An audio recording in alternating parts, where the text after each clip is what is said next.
Flanders Fields by John McRae, who died in 1918.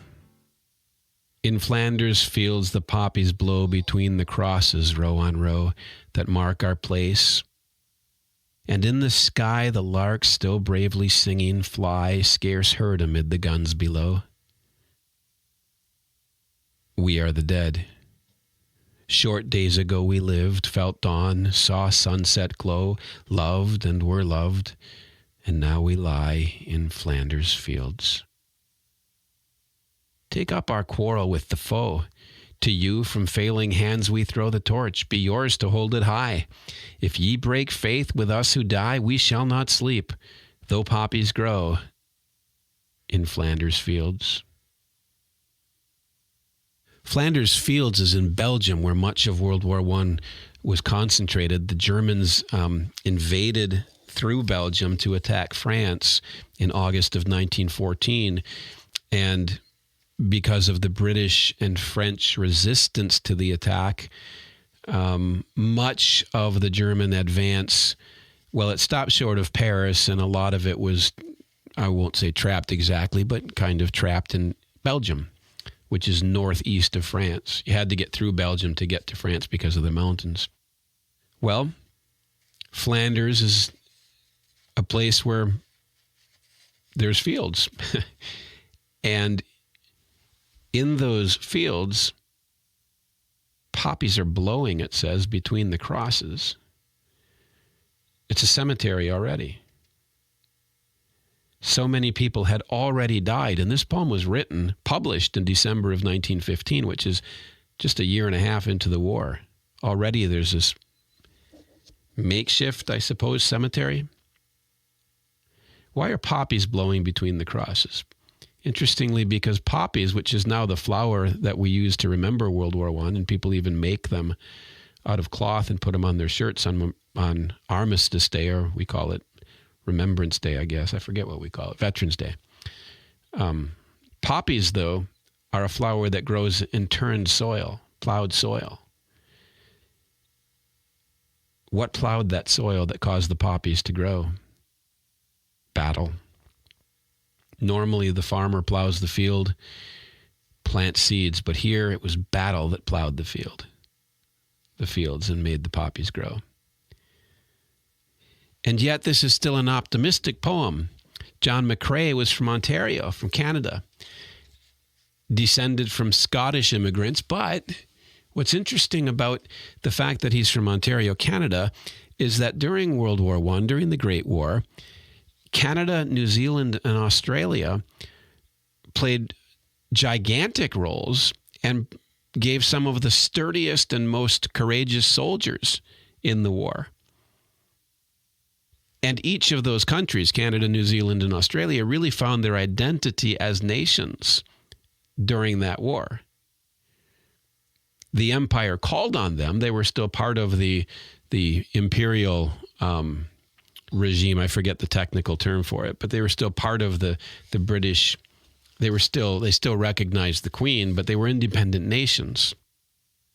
During the Battle of Gallipoli, New Zealand and Australia came to know themselves, and they even have a day called Anzac Day, which Anzac was a beachhead.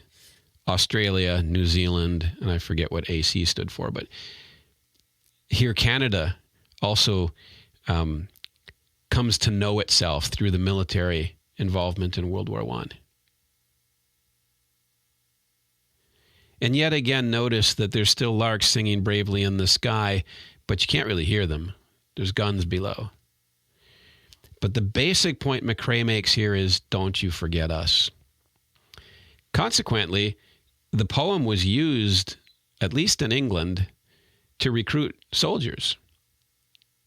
Even though it has a starkness to it, it's still used to call soldiers because he's saying, don't forget us. There's a lot of people who look at World War I, and I read a lot over the last couple of weeks. I read a lot of articles saying things like needless dying and so on. And I'm thinking to myself, what war doesn't involve needless death? I mean, what does this even mean, needless death? Did World War I need to be fought? Well, I don't know what to say about that. The deaths weren't meaningless, and sometimes you see that term used. People died heroically. But it wasn't as clean, as manicky a war as World War II, where we can look at it and say we were the good guys and they were the bad guys, no matter what we did, which isn't a healthy attitude. World War I requires a little bit more introspection, maybe. But it had to be fought. At least it had to be fought by those who were called up to fight. And to forget the heroism and to forget the supreme sacrifices that were made in World War I is almost as big as a deal, maybe a bigger deal, as to forget the changed world that the Great War brought about. Now, I'm not going to read this in this 2 or 3 day sequence here, but if you want to see the effect of and the consequence of the Great War on the European mind, The Wasteland by T.S. Eliot's quite a good post-World War I poem. But John McRae wrote In Flanders Fields,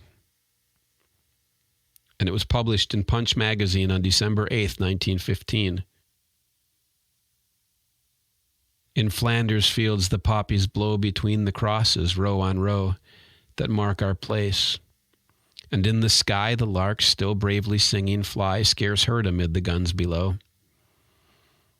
We are the dead. Short days ago we lived, felt dawn, saw sunset glow, loved and were loved. And now we lie in Flanders fields. Take up our quarrel with the foe. To you from failing hands we throw the torch, be yours to hold it high.